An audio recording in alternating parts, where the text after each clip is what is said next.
Bonjour à tous et bienvenue pour cette nouvelle masterclass du MBA MCI, le MBA Marketing, Communication, Innovation de Vinci Executive Education. Pour cette masterclass en live, nous avons le plaisir d'accueillir un entrepreneur, un serial entrepreneur de renom qui s'appelle Godefroy Jordan. Bonjour Godefroy.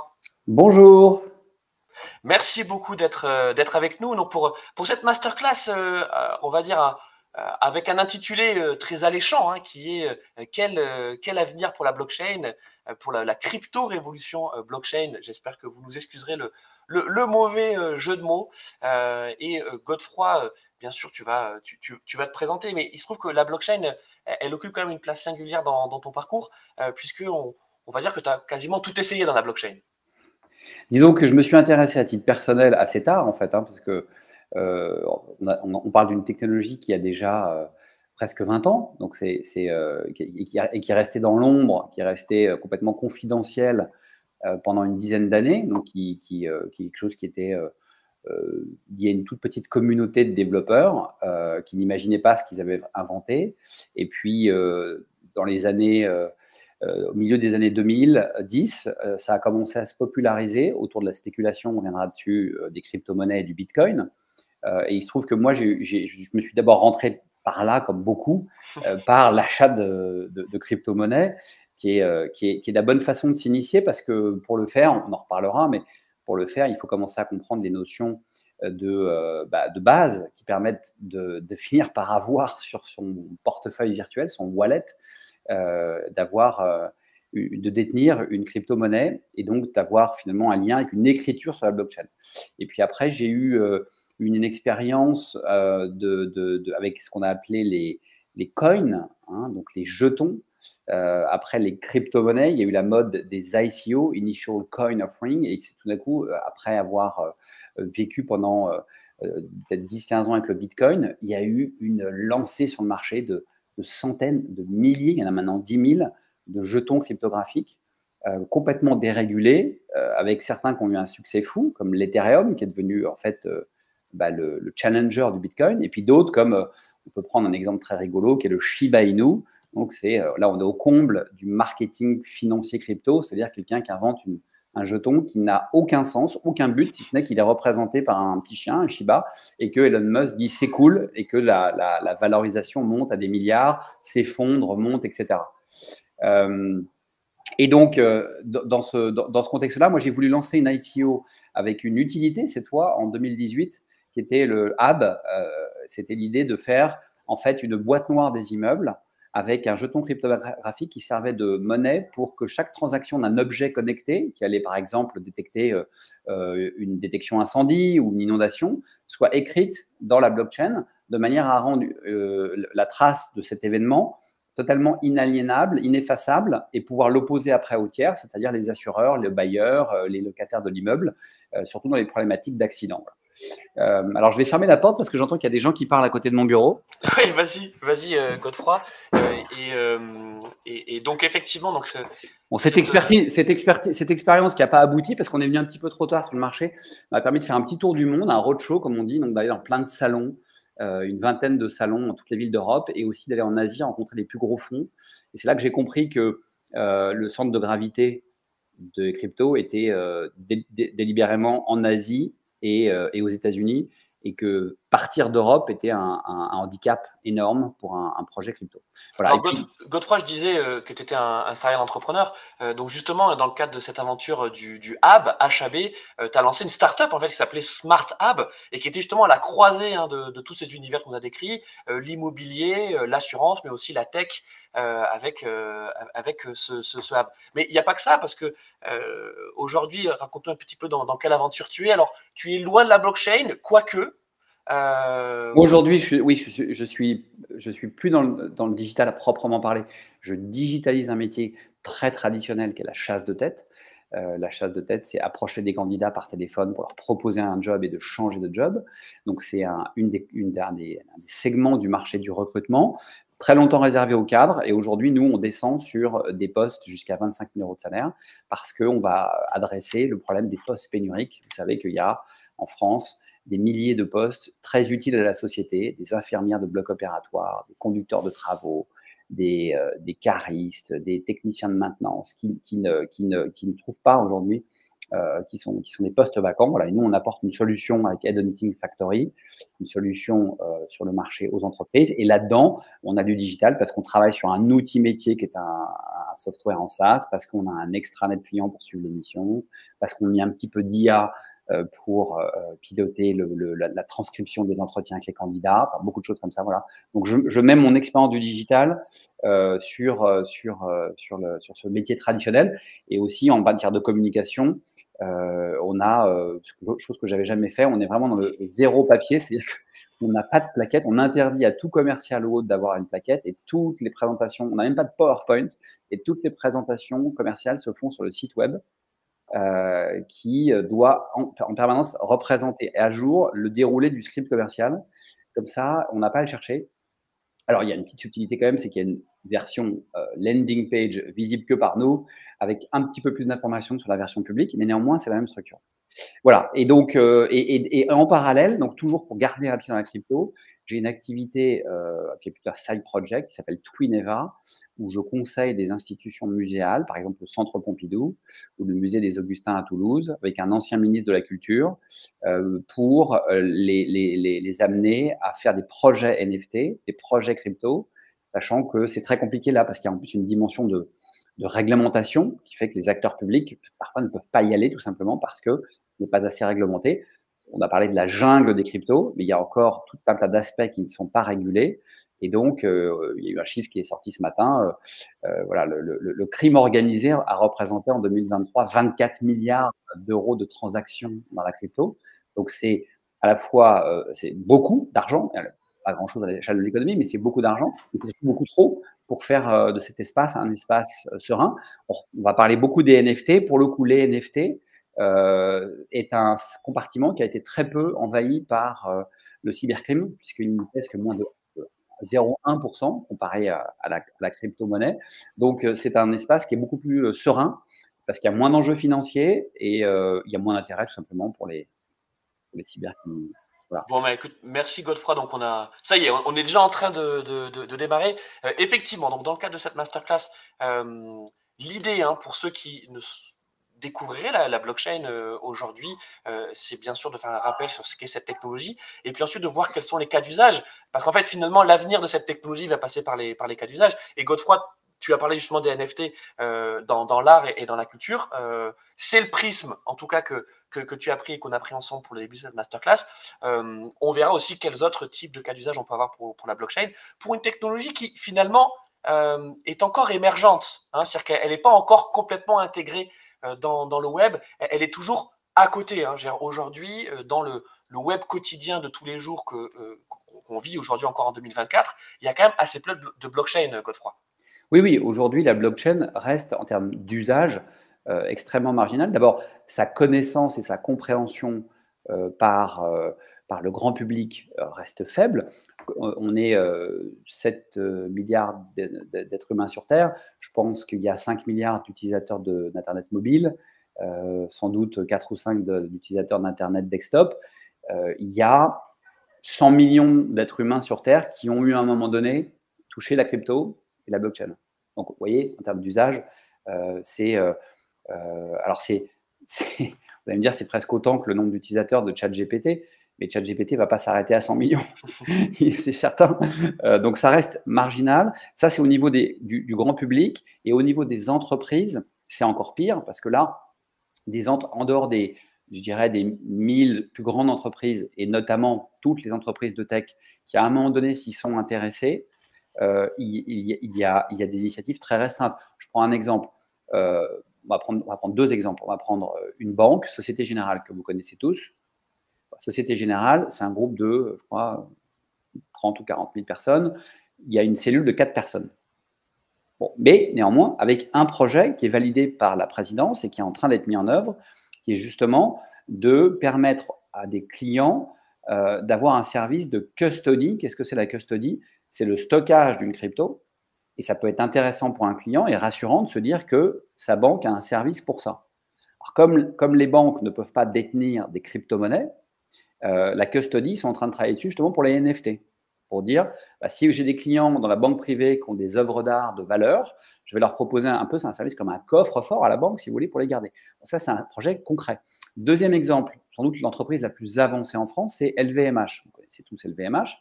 LVMH a été à la pointe en démarrant il y a 3 ans, un projet qui est de créer une blockchain. Et ça va faire la transition après pour se lancer, pour savoir qu'est-ce que c'est que cette technologie, parce que on va s'en servir comme un fil rouge, une blockchain pour la traçabilité des produits de luxe. C'est un enjeu, évidemment, les produits de luxe. Si vous mettez une grosse étiquette en plastique ou un fil de fer pour faire en sorte qu'il y ait un code inaliénable pour savoir ce que ce sac est authentique, ça va sans doute abîmer un petit peu l'esthétique. Donc, comment faire pour avoir un objet qui garde sa beauté et en même temps faire en sorte qu'il soit traçable? Et ben, l'idée qui a été choisie par LVMH, elle est de créer une blockchain. Alors, c'est une blockchain qui a été mutualisée avec d'autres acteurs du luxe. Voilà, donc avec 2 ou 3 autres acteurs. Je crois qu'il y a Richemont qui est partenaire, par exemple. Et l'idée, c'est d'en faire une source de stockage d'informations double qui fait que n'importe quel acheteur d'un produit, par exemple un sac Vuitton, va pouvoir aller rentrer sur cette blockchain, taper le code qui est le code de série, le numéro de série de son produit, et ça va lui donner 2 informations. Ça va lui donner des informations sur la fabrication de son produit, notamment en lien à la politique environnementale. Quelle est l'empreinte carbone de son sac, d'où vient son cuir, etc.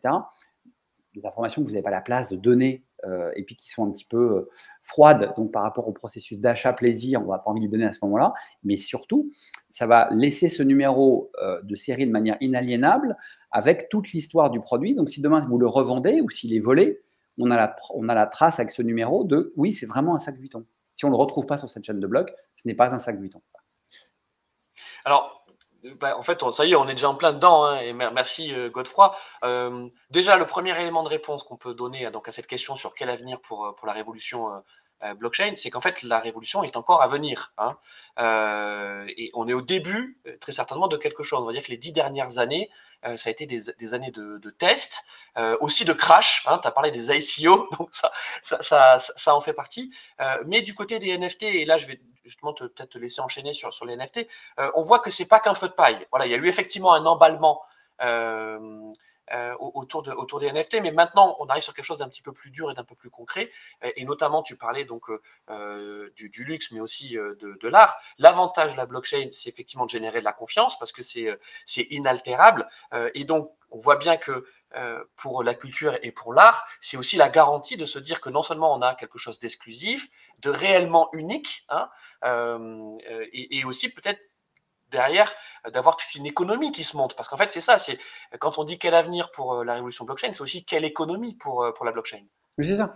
Donc, oui, donc je confirme ce que tu as dit. Effectivement, on va dire que on en est à la, on est à la 5e année peut-être de la blockchain industrielle, donc qui est dans vraiment ses balbutiements. On a passé la phase de formation, d'adoption, et maintenant il y a des projets qui se construisent. Les projets, ça prend du temps.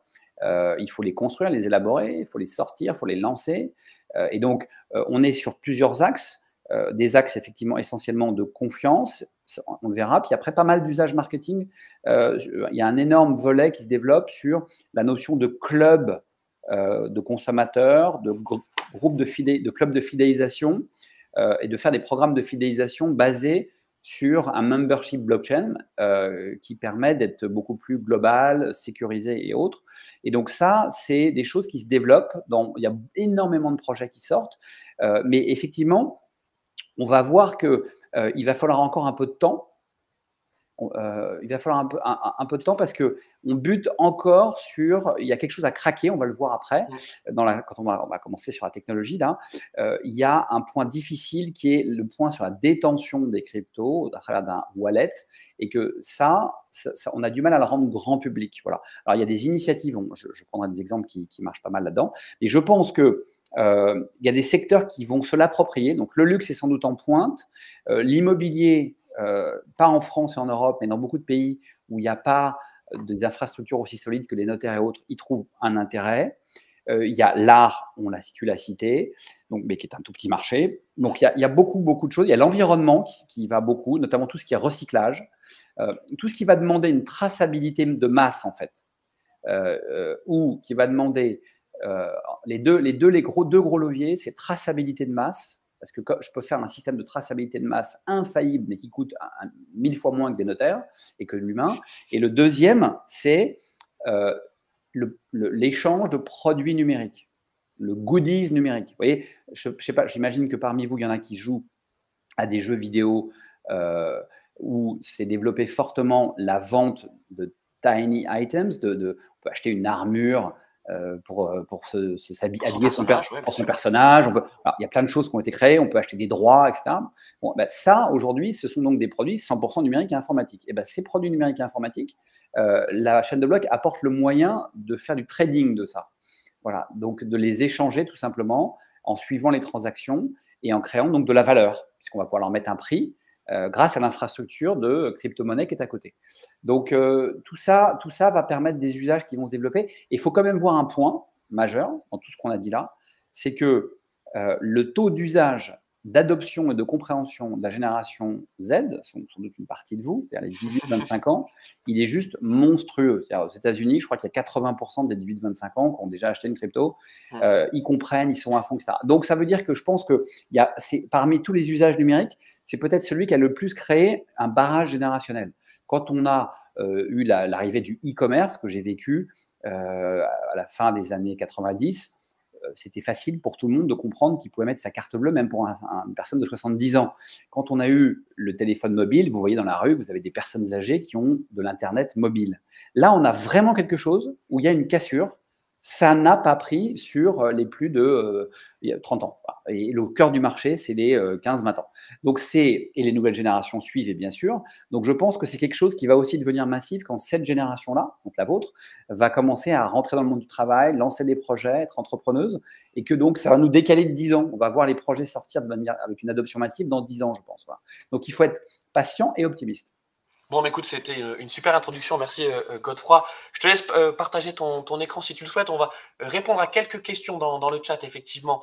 Donc, on avait une précision sur LinkedIn, donc sur ce que tu expliquais sur le groupe LVMH. Donc, effectivement, c'est LVMH et Aura, Richemont qui ont créé un consortium qui s'appelle Aura. C'est ça. Et ensuite, ils ont été rejoints par OTB et Mercedes-Benz. C'est ça. Donc, à suivre. Ça s'appelle Aura, A-U-R-A. Et ensuite, on a également une question de la part de Thomas qui nous dit pourquoi les banques ne sont pas saisies de cette technologie blockchain crypto. La technologie n'est pas assez réglementée pour nos entités monolithiques, nous dit Thomas. C'est pourtant une énorme opportunité. En fait, la réponse est dans ta question, c'est effectivement une question de réglementation. Voilà. Oui, non, mais pas seulement. C'est une question de réglementation et également une question de destruction de valeur sur le modèle. C'est-à-dire que vous le voyez avec les néobanques déjà qui arrivent à délivrer un service proche des banques classiques en ayant 10 fois moins de collaborateurs. Demain, vous lancez certains services qui existent dans nos banques extrêmement régulés et lourds, vous les transposez sur la blockchain, vous avez une destruction massive de valeur. Le service coûte beaucoup moins cher, il faut moins d'employés. Donc, pour une banque, quel est l'intérêt de se donner un coup de hache dans le pied, quoi. il y a aussi ça. Voilà. Donc, alors, il y a eu un mouvement, je ne sais pas si vous l'avez suivi là-dessus, la semaine dernière, la SEC, donc l'autorité des marchés financiers américaines, a autorisé les premiers fonds liquides, les ETF, donc les trackers, sur les cryptos. Donc, il y a une douzaine de fonds qui se sont lancés dans la foulée, qui avaient déjà demandé leur autorisation, pour faire des trackers qui suivent la valeur du Bitcoin et qui achètent des Bitcoins. Ils ont levé 3 000, vous voyez, là aussi c'est amusant, ils ont levé 3-4 milliards en l'espace d'une semaine. Donc, c'est à la fois magique et en même temps 3-4 milliards de dollars sur les marchés financiers et les fonds, c'est une goutte d'eau, parce qu'au niveau mondial, il y a… C'est balbutiant. C'est balbutiant, je crois qu'il y a 80 000 milliards de dollars dans les fonds. Vous voyez, voilà. Bon, voilà, et c'est BlackRock qui est le premier gestionnaire de fonds au monde qui a pris le lead. Et puis là, ils sont dans une économie classique, ils prennent 1,5% à 2% de frais de gestion. Voilà, donc ils s'y retrouvent. Bon, donc, mais les banques aujourd'hui, elles sont un peu coincées, par rapport à ça. Ah, parce que tu Allez, arrives là, je à baisse. partager ton Ouais, écran. ouais, ouais, je partage mon écran. Il est déjà Parti. 58, il faut qu'on avance un petit peu. Alors, ce que je vous Mais t'es propose de faire. passionnant, tu es passionnant, Godefroy. Non, non, Donc, non, pas du tout. Parce que je suis bavard, surtout, je suis bavard. Ce que je vous propose de faire, c'est de commencer par euh, l'essentiel, c'est de parler de la technologie. Parce que je pense que s'il y a quelque chose que vous devez garder de cette masterclass, c'est ça. C'est si j'ai pu vous faire à peu près comprendre comment ça marche, je pense que l'essentiel est fait parce que c'est le concept de base qui structure tout. Donc voilà. Bon, les NFT, ça veut dire jetons cryptographiques non fongibles. Voilà. Bon, euh, super. C'est un mot américain qu'on ne sait pas trop traduire en français parce que euh, on a des définitions du fisc, des définitions de Wikipédia. Bon, pour Wikipédia, c'est un objet informatique, un jeton suivi, stocké et authentifié grâce à un protocole de chaîne de blocs. D'accord. Donc, on va dire que ce soit un crypto token, que ce soit une monnaie crypto, on va voir la différence. Mais en gros, tout ça, ces tokens, ce sont des objets qui vont être stockés sur une chaîne de blocs. Ça veut dire que c'est une ligne d'écriture écrite dans un bloc. Donc un bloc, c'est un bloc où il y a d'autres écritures et qui lui-même va être posé dans cette chaîne de blocs. C'est-à-dire qu'il y a un système cryptographique qui est le crypt et qui l'attache aux autres blocs. Ça, je vais le réexpliquer de toute façon plusieurs fois. Donc il ne faut pas confondre les deux types d'actifs et les deux types d'objets qu'on a sur la blockchain. Il y en a deux. Hein, il y a essentiellement les crypto-monnaies et les NFT. Alors après, je vous montrerai un slide tout à l'heure à la fin pour vous montrer toutes les variances et autres qu'il peut y avoir. Mais les deux grands fondements, c'est ça. La crypto-monnaie, vous savez ce que c'est. C'est le Bitcoin, par exemple. Euh, donc l'analogie, c'est un billet de banque. Voilà. Et puis la NFT, c'est sur la blockchain, mais ce n'est pas fongible. L'analogie, c'est un acte notarié. Donc la différence fondamentale entre les crypto-monnaies et les NFT et les autres tokens de ce type, c'est le non fongible. Ça veut dire quoi? Ça veut dire que un bitcoin, il peut être échangeable ou se fondre dans un autre bitcoin. C'est-à-dire que je peux prendre 10 bitcoins et les vendre et les remettre dans un paquet de 100 bitcoins, comme des billets de banque ou comme des pièces de monnaie, si vous voulez. Ils sont tous pareils. Les NFT, chaque NFT est unique, donc je ne peux pas le fusionner avec un autre. Ce qui va permettre en fait d'avoir comme un acte notarié, un petit certificat qui va être unique, mais qui peut être rattaché à un fichier informatique qui peut être n'importe quoi. Ça peut être une œuvre d'art, ça peut être une photo, ça peut être une vidéo, etc. Donc le concept de chaîne de blocs, euh, vous avez cette couverture The Economist qui remonte à une dizaine d'années, qu'il avait appelé The Trust Machine. Et c'est bien ce que Louis a dit. C'est ce support, cet outil qui crée de la confiance. Comment ça marche? Ça marche par un système donc, de blocs, comme je l'ai dit, qui sont des blocs d'écriture informatique, d'accord? Ces blocs, ils sont visibles, c'est-à-dire que tout le monde peut les voir, ils ne sont pas cachés. Ils sont horodatés, c'est-à-dire que chaque bloc, quand il est créé, on marque on lui met un timestamp et on dit il a été créé à telle heure, tel jour, en telle seconde. Et il est crypté avec une clé cryptographique. Et à l'intérieur, on a une liste de transactions. Et chaque bloc est lié à un autre bloc, et c'est ça qui forme une chaîne. Puisque si j'écris un nouveau bloc, là, j'ai créé le bloc 50, je vais le mettre ici sur la chaîne de blocs, il va être attaché au bloc 49. Et la chaîne de blocs, elle est écrite sur des nœuds d'un registre. C'est en fait de l'informatique décentralisée. C'est-à-dire qu'en fait, un nœud, c'est un ordinateur, hein, un serveur, si vous voulez. Donc, c'est un serveur qui peut être quelque part, mais ce bloc ici peut être sur un serveur qui est à Jakarta, et ce bloc-là peut être sur un serveur qui est à New York. Mais ils vont être liés. Comment? Par le fait que les nœuds sont liés entre eux et que la chaîne de blocs va être écrite de manière à se tenir, si vous voulez, indépendamment de l'infrastructure informatique. Donc le réseau de nœuds peut mailler l'ensemble du globe, et la chaîne de blocs, à chaque fois qu'on va écrire un nouveau bloc, on va la réécrire entièrement. C'est-à-dire qu'on va réécrire du bloc 1 au bloc 49 puis le bloc 50, ce qui explique pourquoi sur les crypto-monnaies, et le Bitcoin notamment, il y a un coût de transaction qui est exponentiel avec la taille de la blockchain. il devient de plus en plus coûteux parce que le coût de crypto, le coût de cryptographie, le coût de codage, en fait, devient de plus en plus cher. Donc ça, c'est le concept de blockchain. Donc ça veut dire quoi? Ça veut dire qu'est-ce que c'est là? Qu'est-ce que c'est cette transaction? En fait, à l'intérieur, cette transaction, c'est un hash, c'est une ligne de code.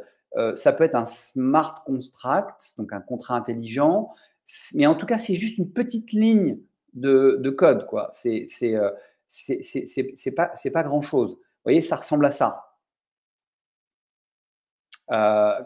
Globalement, c'est toujours ça. C'est toujours un code cryptographique qui ressemble à ça. Donc, en fait, il est crypté. Pour le décrypter, il faut une clé publique, une clé privée, et qui va donner l'information correspondante à ce code.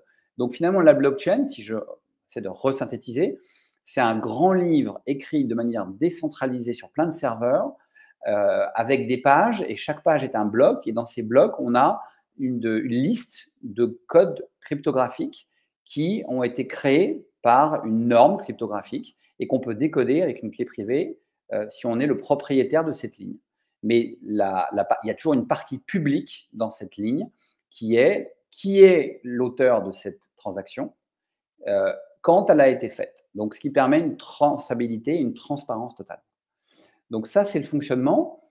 Pour ce qui est des NFT, le NFT, c'est tout simplement de dire, je vais attacher finalement ce petit code de transaction, je vais lui attacher un fichier de métadonnées qui va être en dehors de la chaîne de blocs, pour la majorité des cas, et dans lequel il y a l'adresse vers un fichier.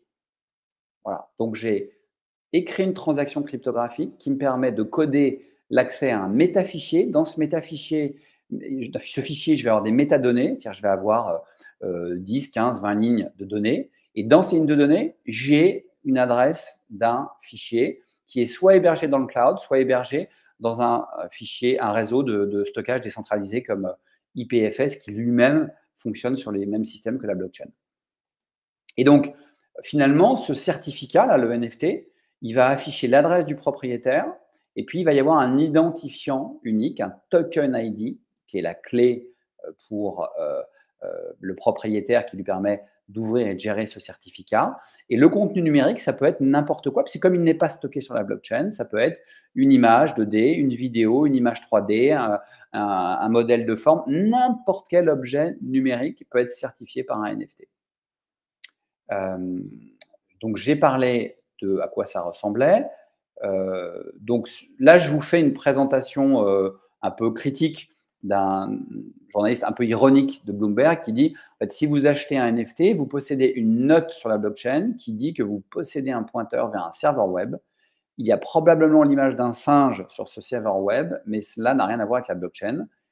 Il existe quelques NFT où l'art est stocké sur la blockchain, comme les NFT d'art génératif, mais la plupart ne sont pas de ce type. Effectivement, il y a une toute petite partie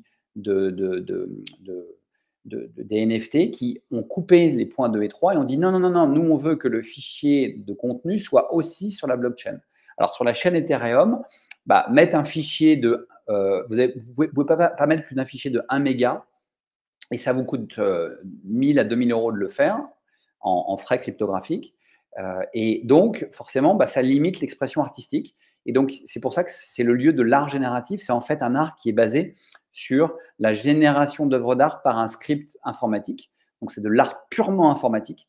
Et c'est cette partie-là qui est considérée comme la plus hardcore, la plus pure, parce qu'il n'y a aucun des risques liés avec le modèle du NFT qui est je pointe quand même vers une donnée qui est qui est en dehors de la blockchain et qui peut donc être volée, perdue, détruite.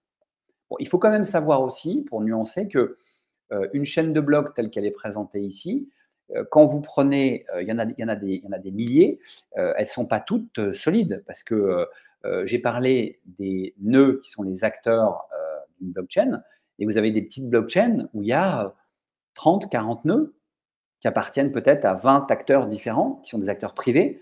Ils peuvent en avoir marre, ils peuvent mettre les ressources de leur ordinateur pour faire autre chose. Donc, ne pas confondre le fait que la technologie permet la pérennité de la donnée, mais sous condition que les parties prenantes qui participent à cette blockchain continuent à maintenir l'infrastructure.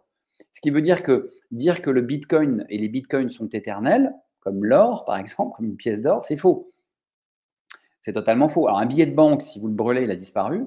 Une pièce d'or ou un lingot d'or, à 1000 degrés, il va fondre, mais il restera de l'or que vous pourrez ramasser. Une chaîne de blocs comme le Bitcoin, si demain, il y a un désintérêt majeur ou s'il y a une destruction de tous les data centers en Chine où 80% des données sont stockées et autres, elle peut disparaître. Voilà. Donc, il faut bien comprendre ça. Il faut bien comprendre que la pérennité d'une blockchain, se joue à deux niveaux. La technologie elle-même assure une pérennité et une infaillibilité totale, mais l'infrastructure elle-même reste une infrastructure informatique qui peut être amenée à avoir des problématiques. Comme je le disais, il y a des milliers, des milliers et des milliers de blockchains. Il y a des blockchains donc, publiques, celles qu'on connaît le plus, c'est celles des crypto-monnaies.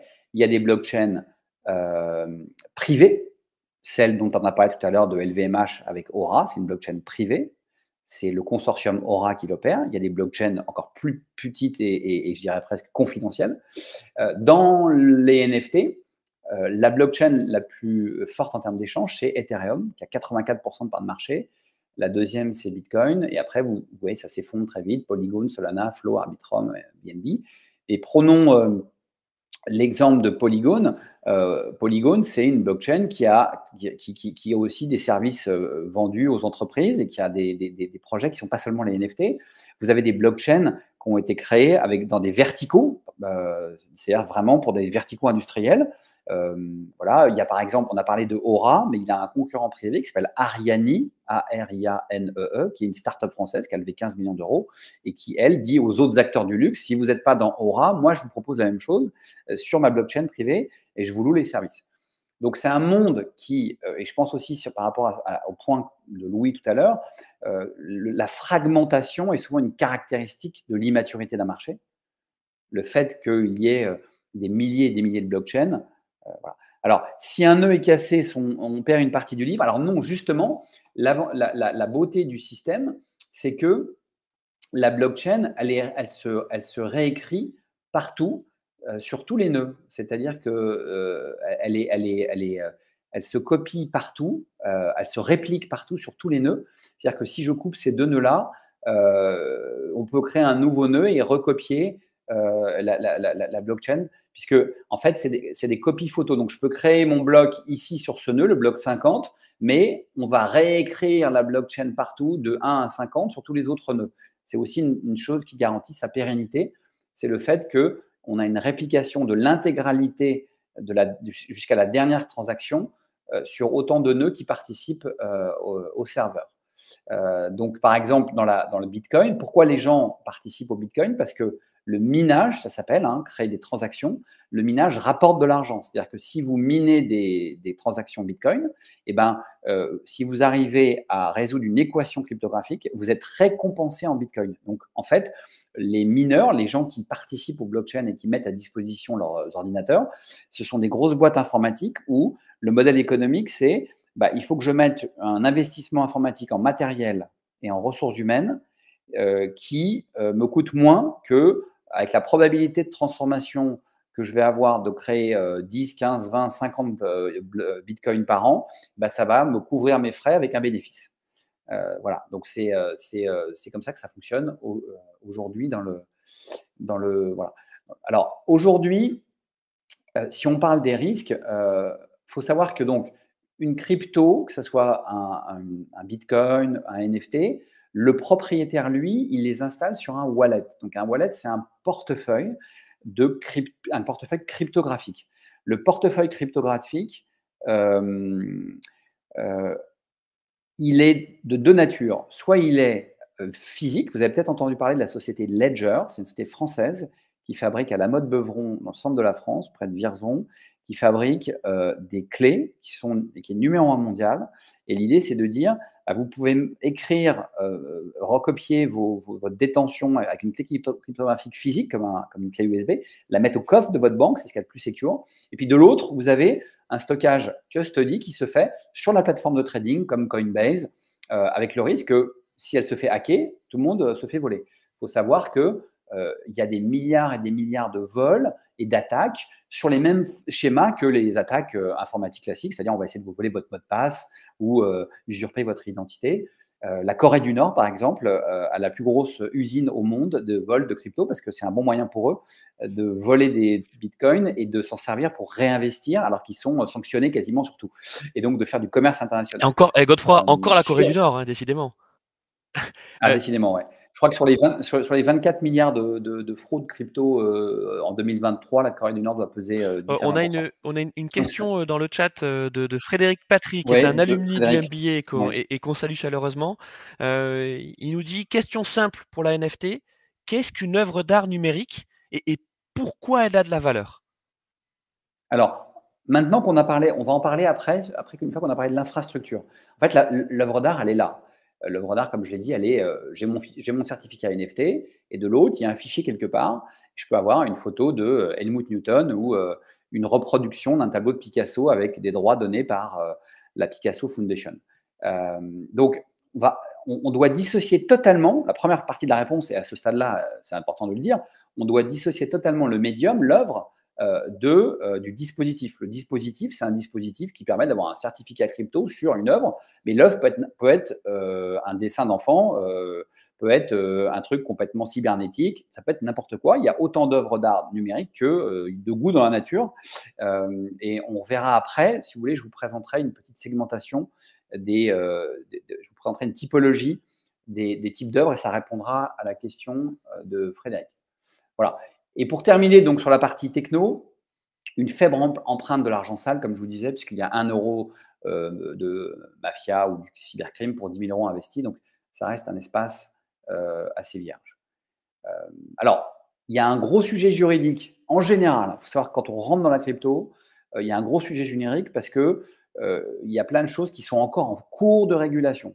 Voilà, pour vous donner, je vais vous faire un focus sur la réglementation européenne, bien sûr, mais il y a des pays en avance, hein, il y a des pays qui en ont fait avoir un cadre juridique leur a permis d'avoir une avance et se donner un avantage concurrentiel, comme à Singapour par exemple, ou des pays d'Amérique latine qui ont décidé d'utiliser le Salvador, la crypto comme une monnaie officielle.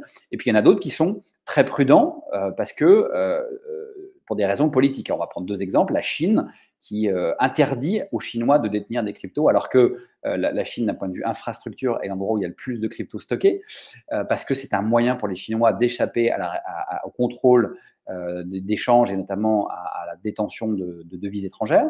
Et l'Amérique, parce qu'elle voit une menace sur l'industrie financière et Wall Street, qui est, comme vous le savez, numéro 1.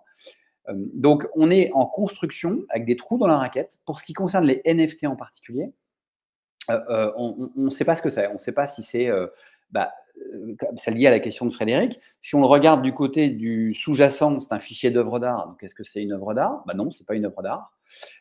Est-ce que c'est un support numérique? Parce qu'on va dire finalement, j'ai un certificat, ça pourrait être comme une clé USB. Non, parce que c'est pas un support en soi, c'est un certificat. Est-ce que ce sont des certificats d'authenticité? Oui et non, parce qu'un certificat d'authenticité donné par un expert en art, il est accrédité, il a eu un diplôme. Là, le NFT en lui-même, on ne sait pas ce qu'il vaut. C'est juste un certificat qui a été écrit sur la blockchain, mais est-ce que c'est un certificat qui dit que l'œuvre est authentique? Non, elle dit juste que le certificat est authentique. Et puis, est-ce que c'est un contrat? Ça peut être un contrat parce que dans les NFT, il y a cette logique de smart contract, c'est-à-dire que ce que je vais coder sur la crypto, c'est un code informatique qui lui-même est un contrat. Et donc, dedans, par exemple, je peux écrire dans les métadonnées qu'il y a des droits d'auteur. Mais le problème, c'est que derrière, quand on va échanger ce NFT, on va aller sur des plateformes qui elles-mêmes ont des conditions générales de vente qui peuvent être contradictoires avec ce contrat. Donc, c'est compliqué. Après, au niveau de ce qu'on pourrait dire que c'est, le problème, c'est que les autorités qui donnent cette définition aujourd'hui ne sont pas alignées.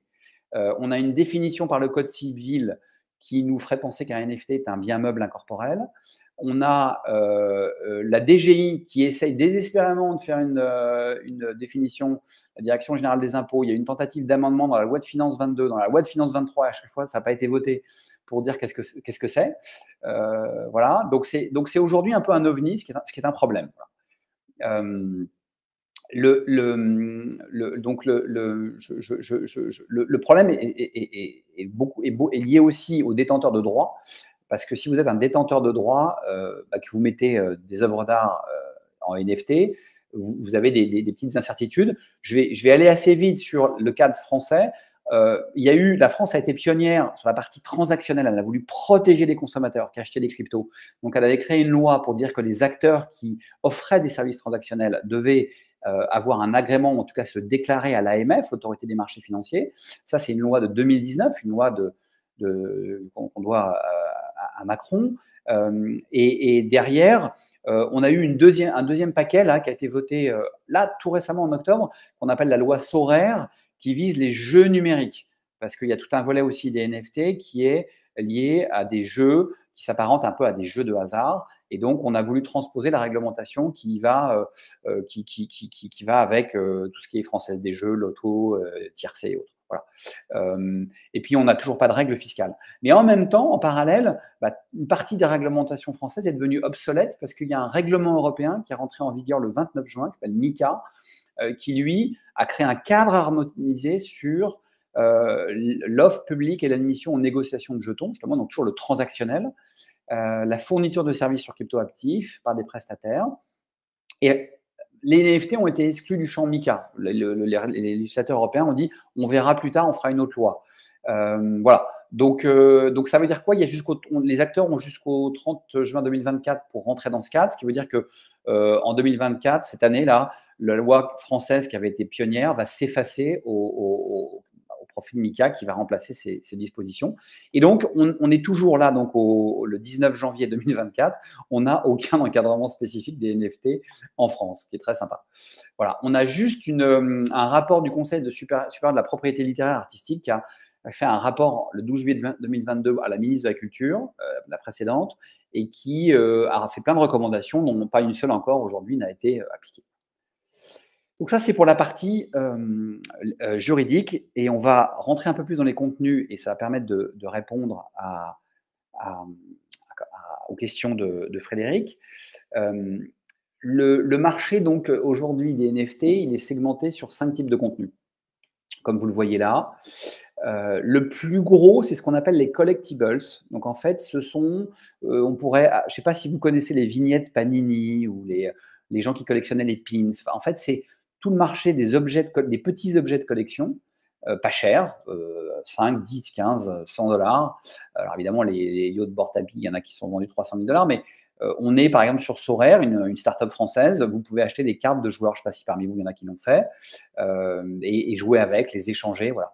Donc, il y a 73 000 collections qui ont été lancées depuis 2018-2019, et il y en a 95% qui n'ont aucune valeur, parce que leur valeur n'est, pour la majorité d'entre elles, et dans le transactionnel, c'est un peu des gadgets, quoi. Voilà. Donc ça, c'est cette partie du marché qui s'était enflammée avec un marché hyper spéculatif autour de ces singes-là, les Yacht Board App, qui étaient montés à des valeurs de plusieurs millions de dollars. Ce marché s'est complètement effondré, il a duré 6 mois, et donc il est plutôt en baisse. L'art digital, lui, c'est un quart, et il a plutôt une croissance permanente et régulière. Donc,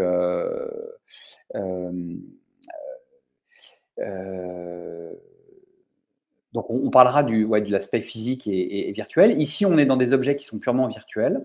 Une partie de l'art digital, je reviendrai dessus, mais ça répond un peu à la remarque de Frédéric, c'est aussi de trouver des produits, de faire des produits dérivés. Pourquoi je passe du collectible à l'art digital? C'est vous pouvez être un artiste comme un graphiste, un graffeur comme celui qu'évoque Frédéric, qui va faire une grande fresque. Il n'a pas vraiment d'économie, c'est-à-dire que sa fresque, peut-être, elle lui est commandée par une ville. Il va recevoir 5 000 ou 10 000 euros pour faire une grande fresque, puis voilà. Et l'avantage de NFT, c'est qu'il va pouvoir se dire, tiens, je vais faire une photo de ma fresque, c'est moi qui suis titulaire des droits, et je vais faire une édition de 1000 cartes postales ou posters ou souvenirs de cette fresque que je vais signer, et je vais dire c'est limité à 1000 exemplaires, et je vais les vendre en NFT. Et je vais peut-être les vendre 50 euros ou 70 euros. Donc, mes fans, ils vont être contents parce qu'ils vont pouvoir s'acheter un fichier haute définition, hyper qualitatif. Ils vont pouvoir échanger avec l'artiste. Et puis, moi, artiste, peut-être que je vais me faire 10, 15, 20 000 euros de plus. Donc, je vais avoir plus de revenus par rapport à l'œuvre que j'ai faite. Et je vais en plus accéder à une communauté. Je vais connaître les gens qui sont contents et qui admirent ce travail. Le gaming, j'en ai déjà parlé, c'est l'utilisation des NFT pour vendre et faire des transactions sur des attributs de jeu de personnages ou pour accéder à des composantes du jeu, le play to earn. Donc, je vais jouer pour gagner des cryptos, je vais utiliser mes cryptos pour aller dans certaines dimensions du jeu, je vais pouvoir dépenser mes cryptos pour acheter des attributs à mes personnages. Comme mes personnages vont être plus forts, je vais pouvoir regagner des cryptos. Et il y a une sorte comme ça d'économie, une monnaie qui se crée à l'intérieur d'un jeu vidéo. Regardez ce que fait Ubisoft, qui est une boîte française, qui est assez en pointe là-dessus. Le métaverse, on en a beaucoup parlé. C'est donc ce fameux environnement virtuel en 3D accessible notamment par les casques virtuels sur lesquels Facebook a investi énormément d'argent. On n'a encore rien, il n'y a pas d'usage, donc c'est quelque chose qui aujourd'hui est une promesse. Tant que l'adoption massive des casques de réalité virtuelle n'est pas avérée, c'est un truc qui n'existera pas. En plus, c'est très très long en consommation de données, donc on a aussi une limite aujourd'hui informatique. Et enfin, le dernier segment, qui est celui qui est lié aux marques qu'on a évoquées, et c'est un de ceux qui s'est le plus développé en 2023, c'est les utilités. C'est donc associer en fait des utilités à l'achat d'un produit physique. Donc, on parlait tout à l'heure d'œuvres d'art physique, d'œuvres d'art numériques. Là, on est dans je vais acheter un produit physique et je vais avoir des bénéfices numériques.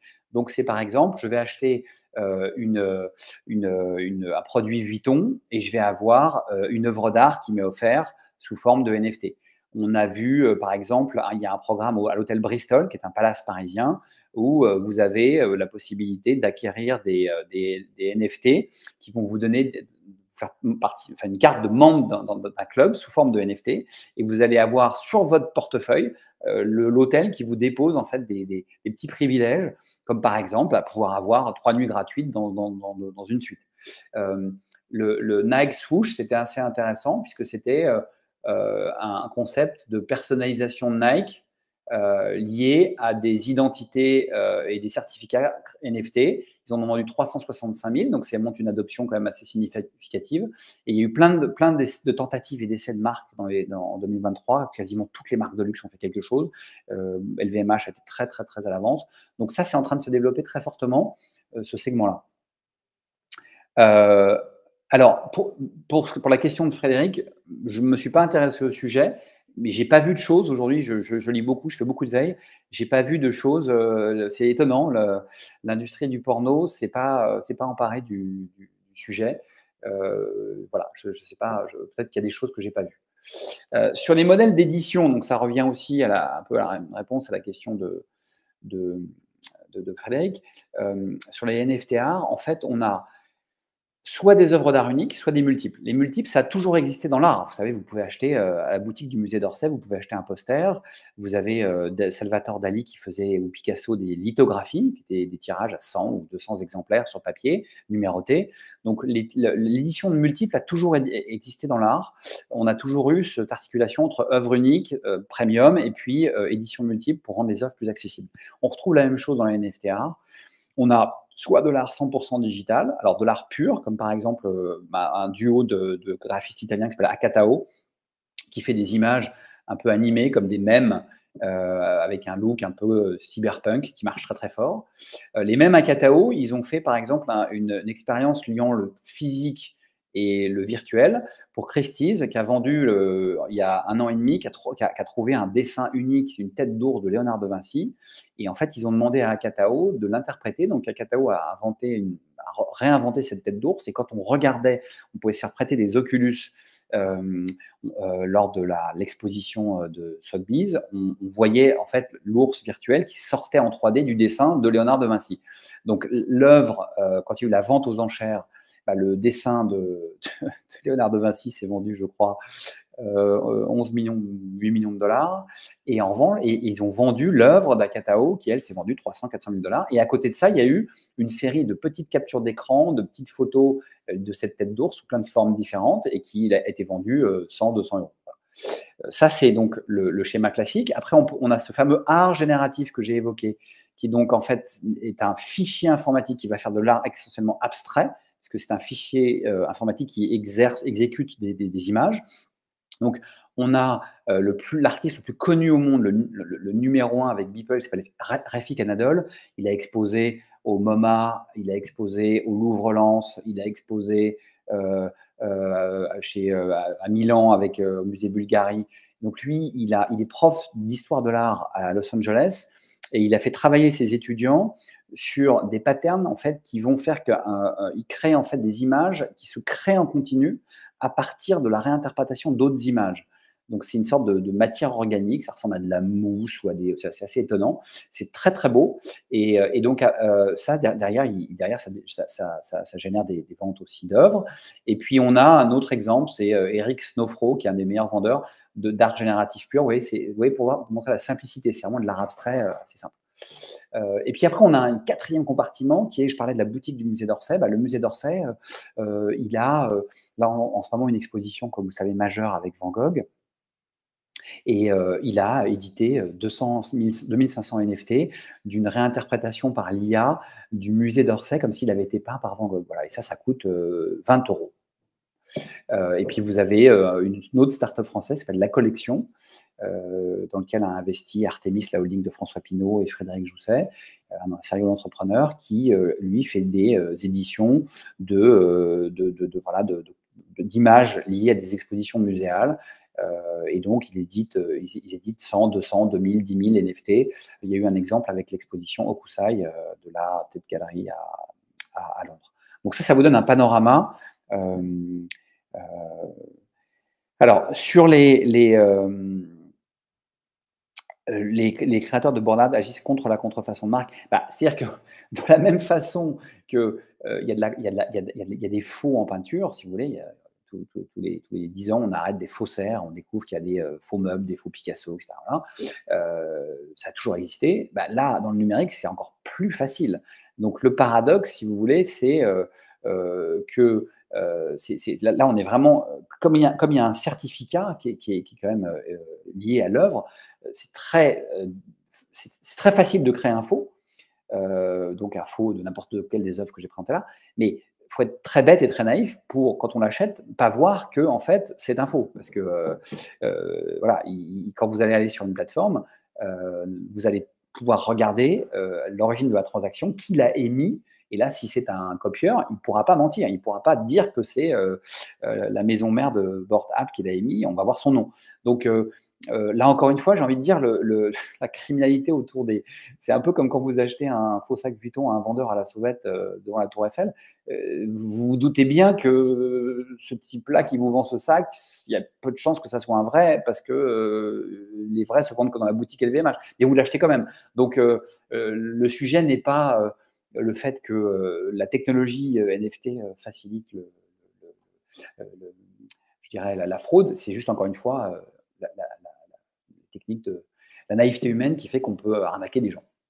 Alors, c'est un marché qui est totalement à 3 vitesses, c'est-à-dire qu'aujourd'hui, pour faire simple, vous avez une masse énorme d'inconnus et d'amateurs qui vendent des œuvres d'art de 10 à 100 $, et de plus en plus ici aussi d'œuvres d'art créées par l'IA, donc pas fait par des artistes.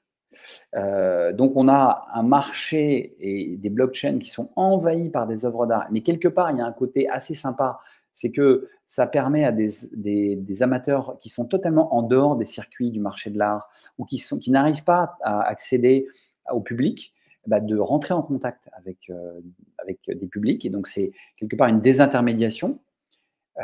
Vous avez 3 000, 4 000 artistes mineurs qui arrivent à vendre et à en vivre en vendant leurs œuvres d'art sous forme de NFT 500 à 15 000 $. Et donc, là aussi, pour l'essentiel, ce sont des artistes d'art numérique qui n'existaient pas parce qu'ils n'étaient pas reconnus sur la scène artistique traditionnelle. Pourquoi? Parce que déjà, pour présenter une œuvre numérique, il faut la mettre sur un écran. Et quand vous êtes galériste, vous n'avez pas forcément des écrans, vous voulez mettre accrocher au mur des tableaux ou des dessins. Et donc, ils étaient exclus du marché de l'art. Et donc, ils ont trouvé là une manière de s'exprimer, notamment des nouveaux publics. Et puis, vous avez 100 artistes majeurs, dont une dizaine, Beeple, Rafik Anadol. Dimitri Tcherniak est un Français qui vit aux États-Unis, donc qui est assez intéressant, qui a vendu des œuvres à 300, 400, 500 000 $. Il a vendu cette œuvre-là, Ringers, 6 millions $, là, il y a quelques mois, dans une vente d'ailleurs d'un fonds crypto qui a fait faillite. Donc les créanciers ont saisi les œuvres, et c'est Christie's qui les a vendues à New York, et elles se sont très bien vendues, montrant qu'il y a toujours donc bien un marché. Voilà.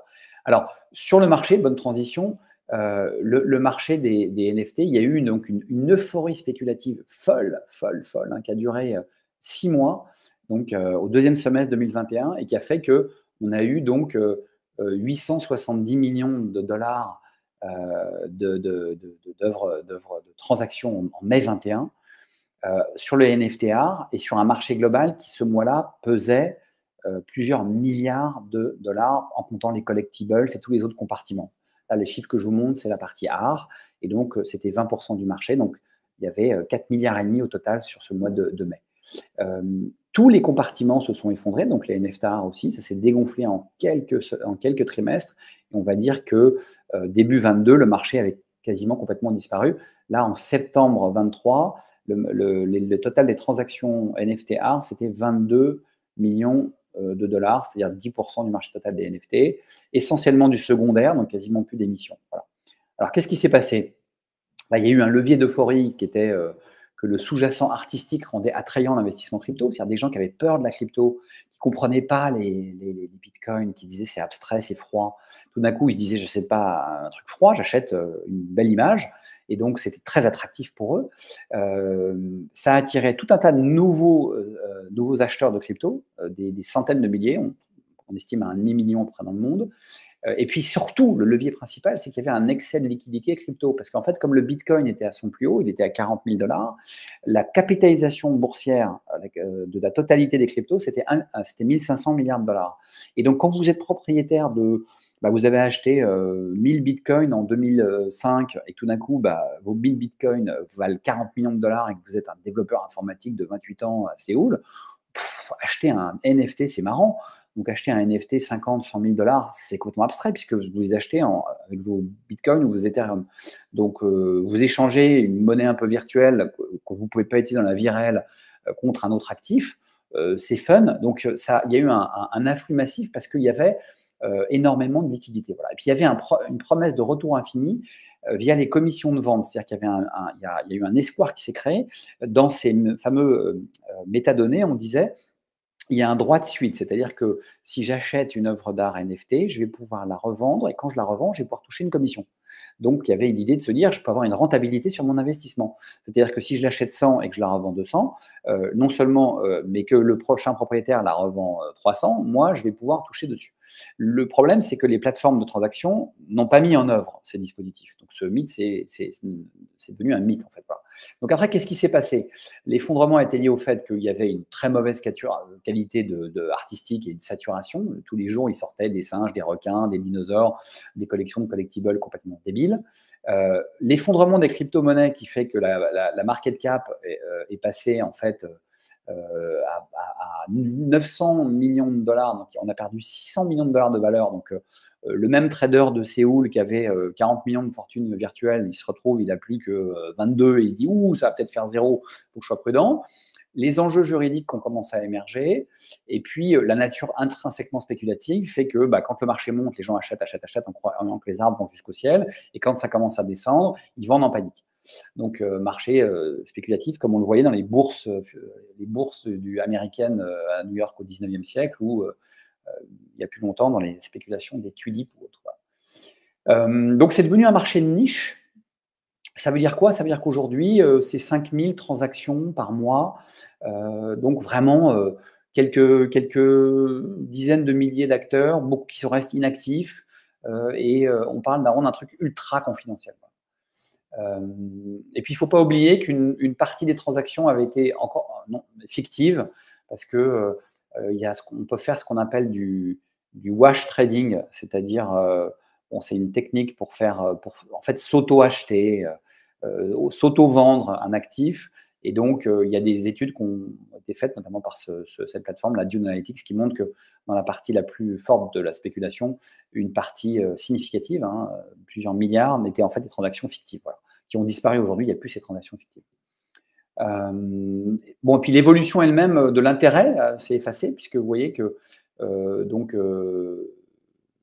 le pic novembre-décembre 2021, au sommet du marché, le pic sur Google Trends, aujourd'hui, on est à un dixième de l'intérêt mondial de la requête sur les mots-clés NFT. Donc, l'intérêt est retombé. Quant à la chaîne de valeur, elle a vu émerger des nouveaux acteurs dont certains sont prometteurs. Alors la chaîne de valeur, elle se décompose grosso modo en 5, et ça vaut aussi pour, ça vaut pour la crypto en général, hein, c'est pas que pour la NFT. Donc on a l'infrastructure, donc les chaînes de blocs, je vous ai dit, il y en a plus de 10 000. Ethereum étant la plus plastique, la plus astucieuse. Tezos étant une blockchain issue de la recherche mathématique française à suivre.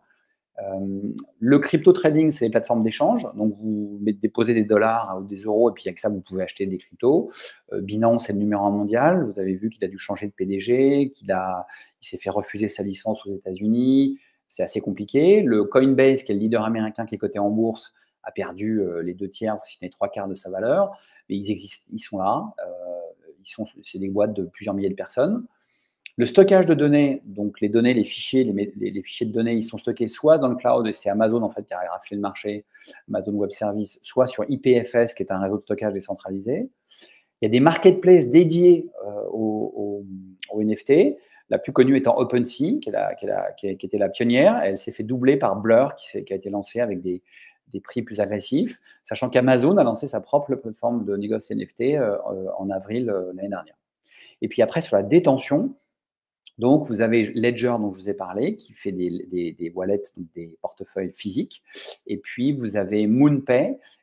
Et ça, c'est important d'en parler par rapport à ce que je disais, par rapport aux freins tout à l'heure. Un des freins d'adoption, c'est que la maîtrise du wallet est assez compliquée. Donc, il y a 2 initiatives intéressantes à noter là-dessus.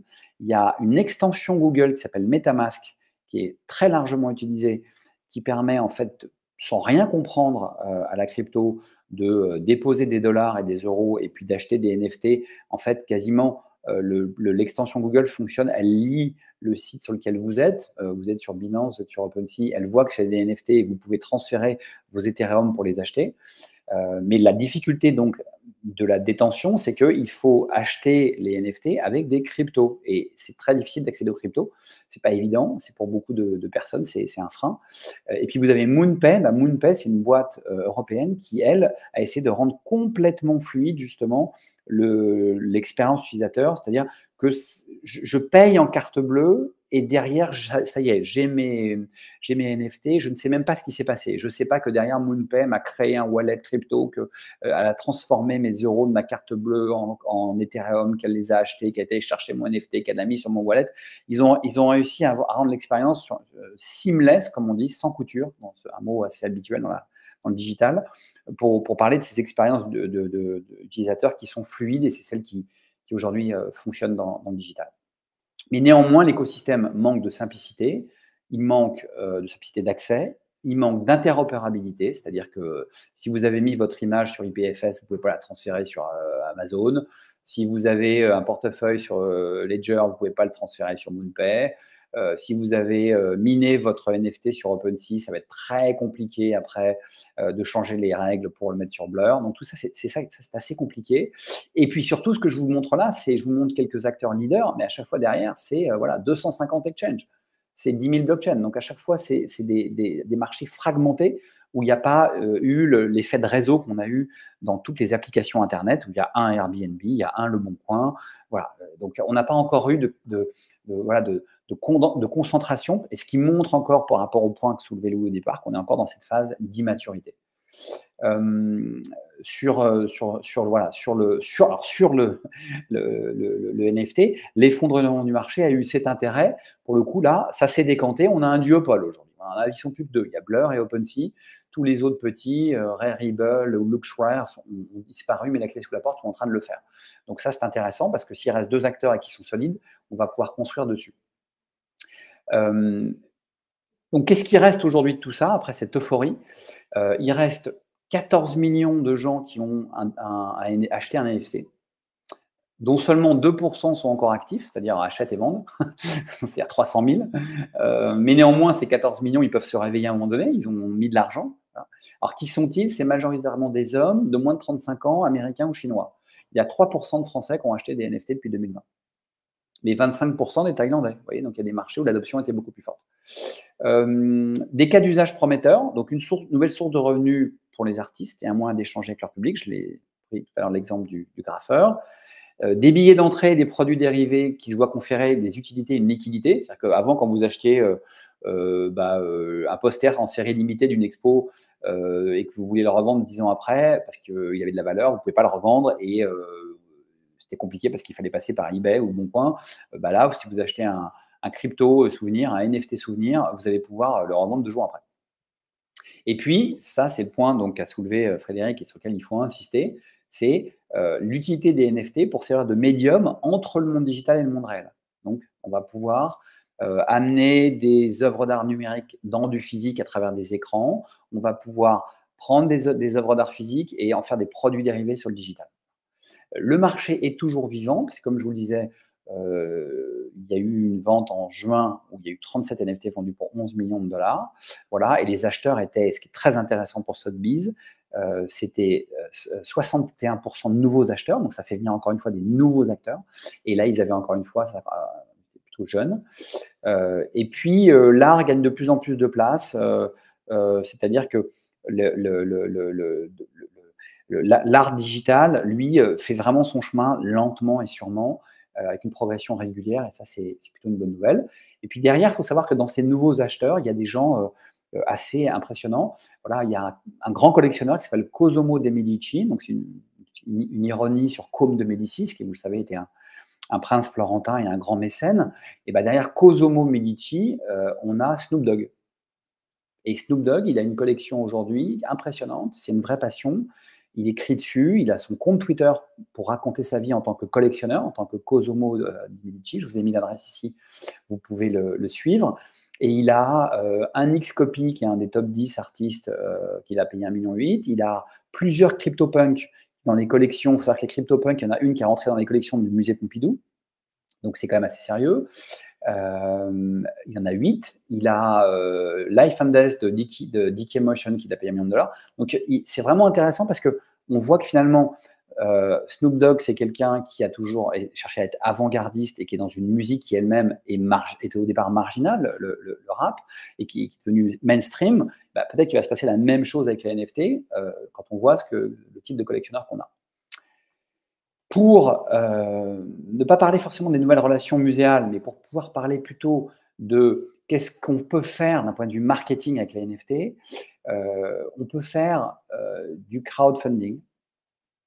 On peut, par exemple, en ce moment, vous avez un musée américain qui dit, pour restaurer des dessins de Degas, achetez une image et l'argent ira pour restaurer ce projet. Donc, c'est du crowdfunding, mais au lieu de juste donner de l'argent, l'utilité, c'est qu'on va vous donner un petit souvenir, puis peut-être une invitation au vernissage.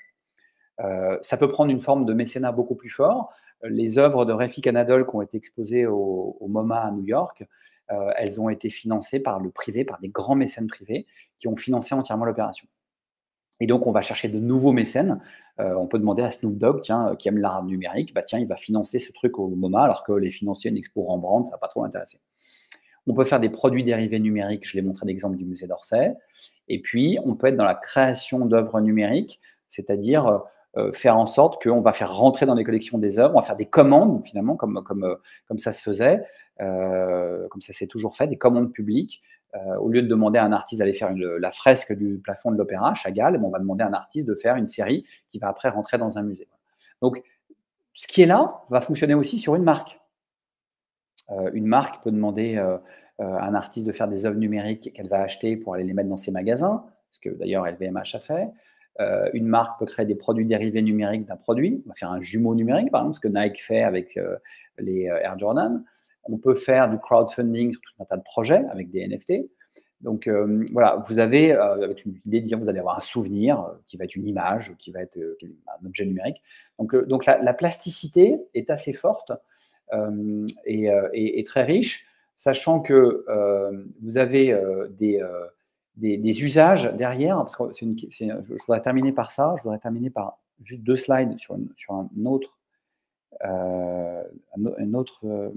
deck, et après on aura terminé, on pourra faire des questions. Alors, où est-ce qu'il est mon slide? Il est là, voilà. C'est celui-là. Je vais répondre à 3 questions.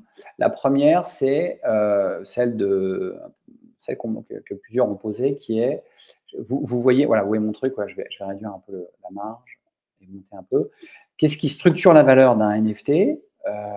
quel que soit le sujet, que ce soit une basket virtuelle ou une œuvre d'art, c'est 4 choses. Un, c'est l'origine, donc la qualité de l'émetteur. Si l'émetteur, c'est LVMH, si l'émetteur, c'est le musée Pompidou, si l'émetteur, c'est Snoop Dogg, ça a beaucoup plus de valeur que si c'est un inconnu du digital.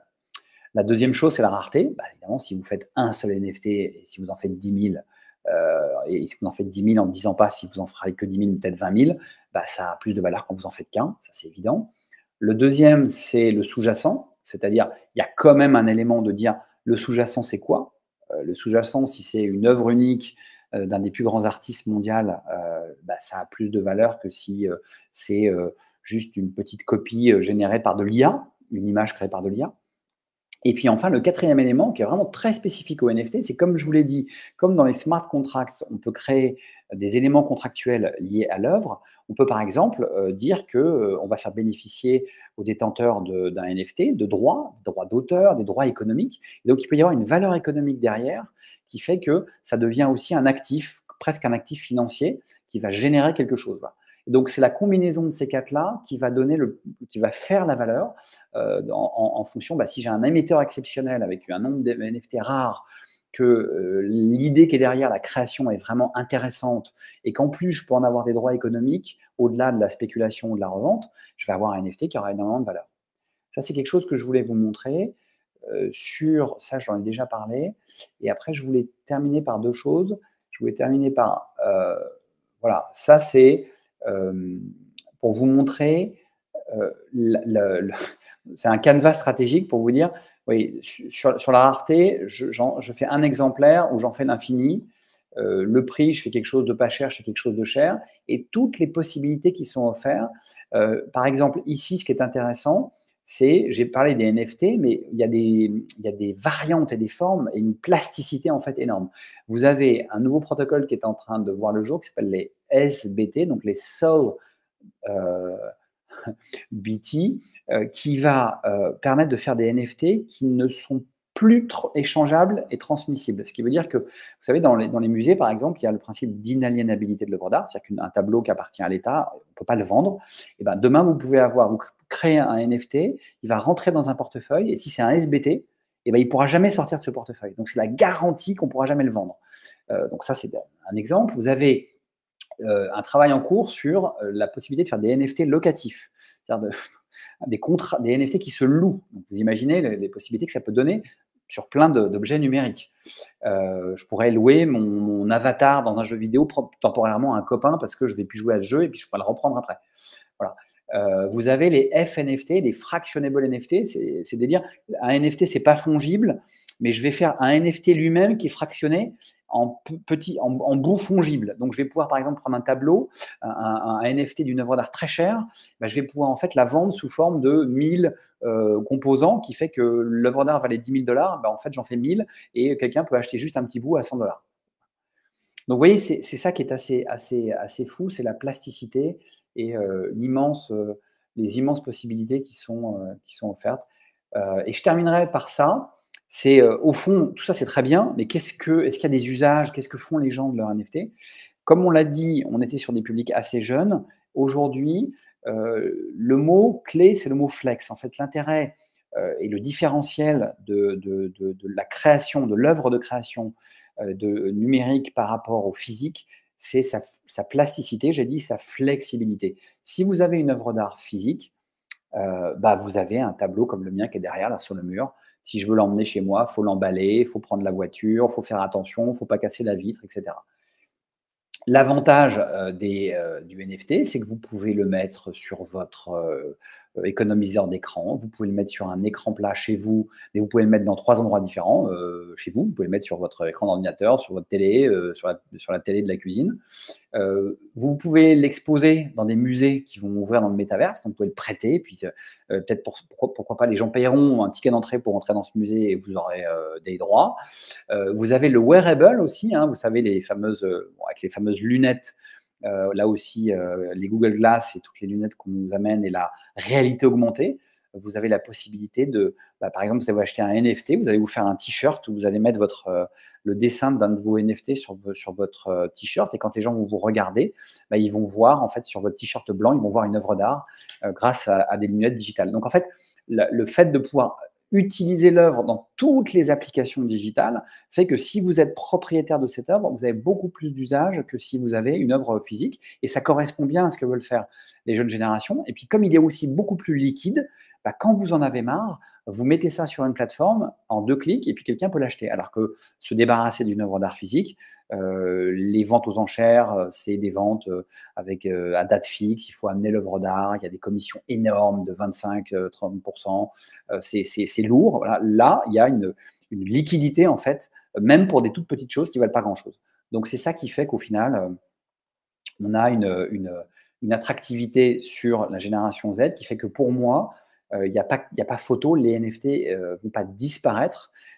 Et moi, j'ai vécu, je voudrais terminer par ça, j'ai vécu, comme je suis un pionnier du digital, j'ai commencé dans l'Internet en 95, j'ai vécu plusieurs fois des phases comme ça. C'est-à-dire, après la phase du web, en 2003, j'ai vu des gens me dire « vous étiez un escroc, je ne sais même pas pourquoi on a fait un site Internet ». Et puis les investissements qui disparaissent totalement en 2003, 2004. Et puis pendant ce temps-là, les usages se développent. Et puis les mêmes gens qui disaient en 2003, vous êtes un escroc, ils se réveillent en 2010, et ils se réveillent, et il y a 1 milliard d'internautes, et les usages se sont imposés massivement grâce à la fibre et à la DSL. Et tout d'un coup, ils sont en panique parce qu'ils ont du retard. La même chose avec le mobile. Quand l'iPhone est sorti, il y avait le BlackBerry, et les gens écrivaient « ça ne marchera jamais ». Marchera jamais parce qu'un écran tactile, pas de clavier, ça ne peut pas marcher.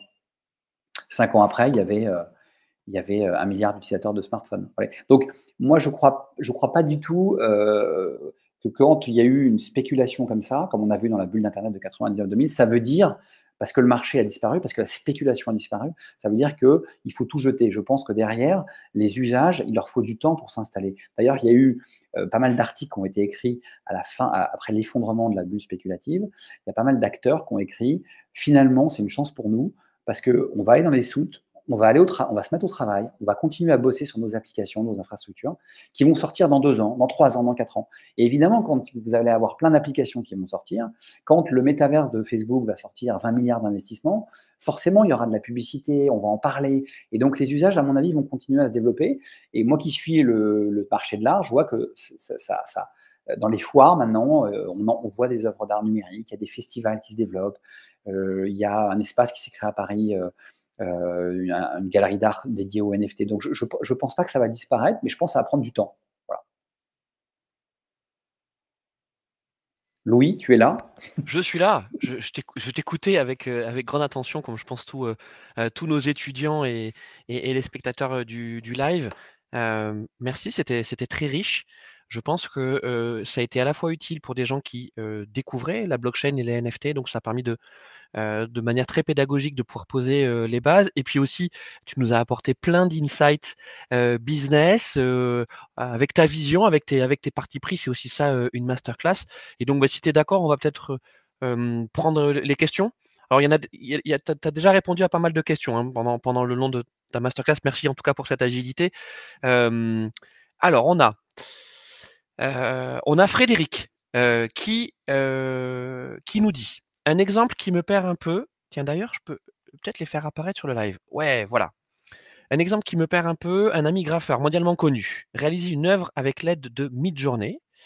C'est nouveau pour cet artiste, nous dit-il. Il en fait un NFT, reproduit l'œuvre de plusieurs mètres sur un mur.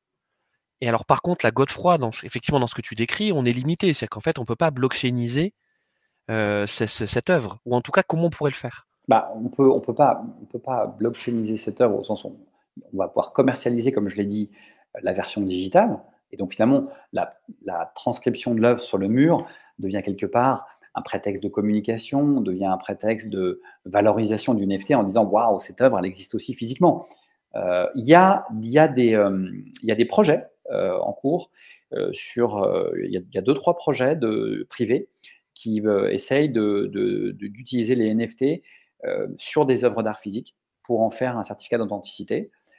Mais effectivement, La difficulté, c'est qu'à un moment donné, il faut quand même mettre un repère sur l'œuvre d'art physique. Est-ce que c'est un code écrit? Est-ce que c'est quelque chose qui est caché dans les pixels? Est-ce que c'est du RFID? Voilà. Mais il y a des initiatives là-dessus. Mais c'est vrai que ça marche plutôt dans l'autre sens. Ça marche plutôt du physique vers le numérique que du numérique vers le physique. Mais l'exemple est très bon parce qu'en termes marketing, dire cette œuvre d'art, j'en fais un NFT et elle est très cool parce que vous regardez, vous allez la voir sur un mur quelque part, c'est une super idée marketing. Alors, on en profite aussi pour vous redire hein, que donc avec Godefroy, on a pris le choix de parler des NFT parce qu'en fait, c'est un bon exemple pour expliquer ce qu'est la blockchain.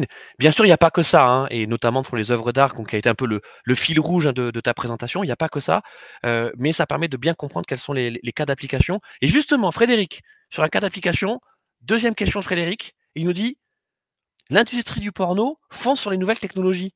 On le voit avec notamment l'IA générative. Qu'en est-il des NFT? Alors, avant que tu J'ai dit tout répondes, à l'heure, Godefroy, j'ai rien vu, hein, j'ai rien vu, mais je suis peut-être passé à côté, donc il faut chercher. alors, Godefroy, effectivement, ce qu'on dit, hein, l'industrie du porno, dans l'histoire du web, Tout a a inventé. été une de celles qui a toujours été dans l'innovation.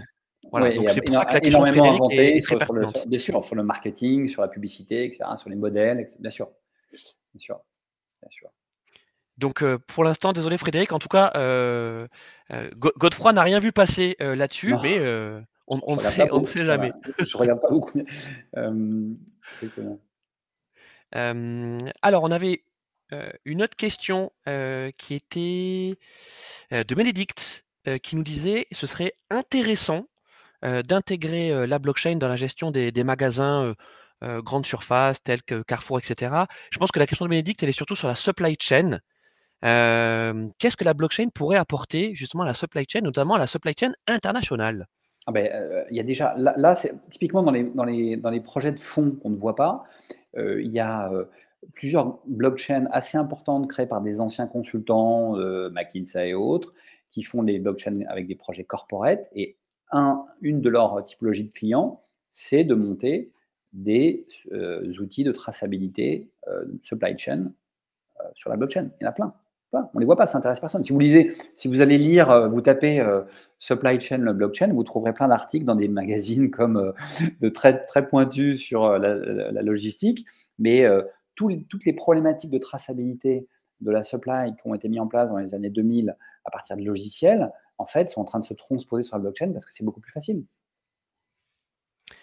Alors, je pense qu'on va arriver dans les dernières questions.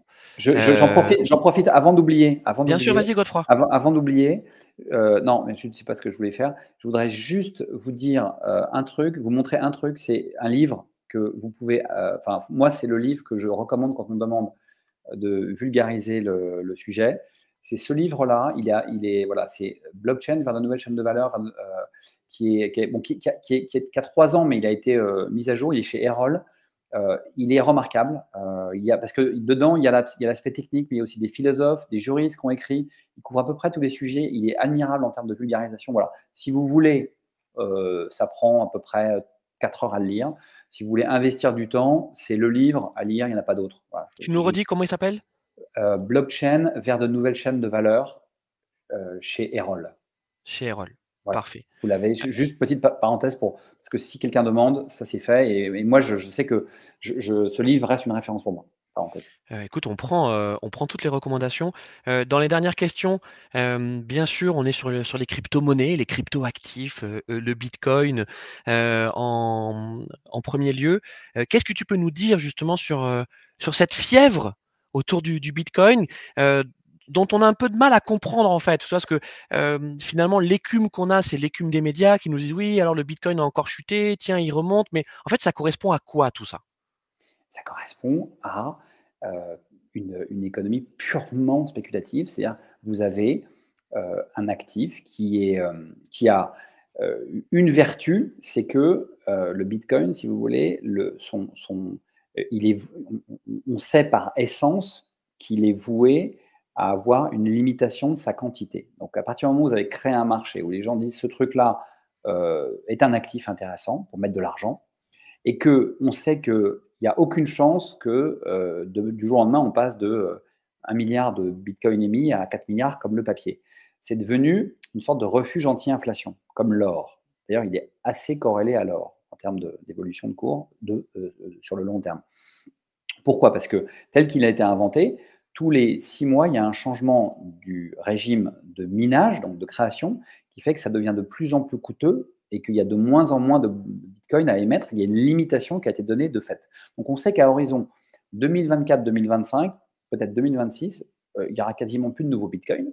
Donc on a une quantité limitée et avec un marché de détenteurs là qui est énorme. Je parle de une centaine de millions peut-être, 150 millions de détenteurs. Ce marché, il est structuré d'une manière totalement inadéquate. C'est-à-dire qu'il est donc totalement dérégulé, donc il est comme les bourses au 19e siècle. Ça veut dire que tout ce qu'on pouvait faire sur une bourse pour spéculer et manipuler le cours existe alors que c'est maintenant interdit. Donc, vous lisez les livres de spéculation boursière de la fin du 19e siècle. Donc, pump and up, c'est-à-dire vous achetez avec des collègues massivement, vous faites monter, et puis une fois que ça monte bien, vous revendez tout, mais parce que vous avez juste créé un déséquilibre entre l'offre et la demande temporaire. Donc, c'est absolument terrible. Donc, c'est pour ça qu'il est ultra. C'est un Far West. Non, mais il faut. Ce qu'on peut dire, c'est un vrai Far West. C'est un Far West, donc il a un intérêt, c'est qu'il est ultra volatile. Voilà. Et la volatilité, ça passionne les traders. Donc, les traders en crypto, ils ont des logiciels, ils regardent tout, la dérivée du cours, les MSI, etc. Et donc, tous les jours, vous avez des blogueurs qui écrivent des articles de 2 pages sur ce qui s'est passé la veille, qu'est-ce qui va se passer aujourd'hui, etc. Donc il y a des gens qui en vivent, il y a des daily traders qui vivent de la crypto. Mais il faut savoir que derrière, le marché est complètement quelque chose qu'on ne dit jamais, c'est qu'il est déstructuré au sens où les premiers acheteurs, d'accord, de crypto, ceux qui étaient là il y a 10 ans, 15 ans, se sont retrouvés avec des fortunes colossales. On les appelle les baleines, les whales, d'accord? Les baleines, en fait, elles représentent quasiment 80% de la détention. C'est moins de 1000 personnes dans le monde, peut-être moins de 500 personnes. Vous avez des Chinois, il y a quelques Chinois, quelques Américains, qui ont des milliards. Quand je vous dis des milliards, vous avez des... Voilà. Malheureusement, compte tenu de l'usage qui a été fait des cryptos au début, un certain nombre de ces baleines sont dans le crime organisé. Par exemple, en Chine, on considère qu'un tiers, voire la moitié des baleines, sont aussi des grands parrains de la mafia. Donc, intéressant. Et à côté de ça... Oui, parce que c'est une façon, Godefroy, ce qu'on peut dire, c'est une façon de blanchir de l'argent. C'est une façon de blanchir de l'argent extraordinaire et une façon aussi extraordinaire d'utiliser de l'argent pour faire des choses un peu criminelles. Il ne vous échappera pas que dans la cybercriminalité, quand une entreprise est hackée avec une demande de rançon, le paiement est toujours demandé en crypto. Donc derrière, vous avez ces 20% qui sont, eux, liquides, et vous avez derrière, c'est complètement fragmenté. Le problème, c'est que quand les baleines s'appellent et disent « Tiens, on va faire bouger un peu le marché », 3 baleines qui décident de mettre sur le marché ou d'acheter font bouger le marché. Voilà. Donc, c'est pour ça que c'est un marché, c'est un monde à part entière, c'est un univers, d'accord. L'Ethereum est moins comme ça parce que l'Ethereum, d'abord, a une façon de construire la monnaie on n'a pas parlé de ça, mais les systèmes cryptographiques du Bitcoin, c'est la preuve de travail, proof of work, donc il faut avoir fait travailler les ordinateurs. Et Ethereum est passé sur un autre mode qui est une preuve de confiance entre différents nœuds et donc beaucoup plus économique d'un point de vue écologique, fait beaucoup moins travailler les ordinateurs.